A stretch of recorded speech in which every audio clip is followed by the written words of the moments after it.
సినిమాలకి negativity spread చేయకండి bro. ఎందుకో తెలుసా, ఇప్పుడు అందరూ రివ్యూలనే నమ్ముతున్నారు.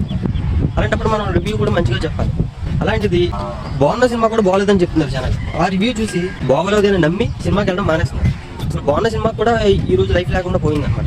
ఒకసారి సినిమా చూడండి జనాలు, సినిమా చూసిన తర్వాతే మాట్లాడండి. అదేందా రివ్యూ ఒక ఒపీనియన్ మాత్రమే. ఇలాంటి నెగిటివ్ స్ప్రెడ్ ఎక్కువైపోయి బాగున్న సినిమాలు కూడా ఆడట్లే. ఇప్పుడు చూసాం వాటితో చూసాం ఎంత బాగుంది సినిమా. అది అలాంటి సినిమాలు కూడా బాగోలేదని స్ప్రెడ్ చేస్తున్నారు. ఎందుకు బ్రో ఇదంతా?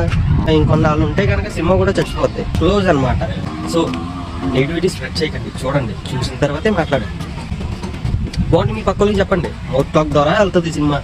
ఒకప్పుడు ఎలా వెళ్ళేది? Mouth talk, only mouth talk. బాగుందంటే బాగుందని పక్క కూడా చెప్తాడు, అంతే.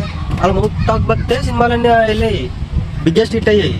ఇప్పుడు సినిమా రిలీజ్ అయిన పొద్దునకే రివ్యూ, ఆ రివ్యూ చూసి జనాలు మానేయడం, ఇంట్రెస్ట్ పోవడం. సరే వెళ్ళి చూడండి అన్న సినిమాలు.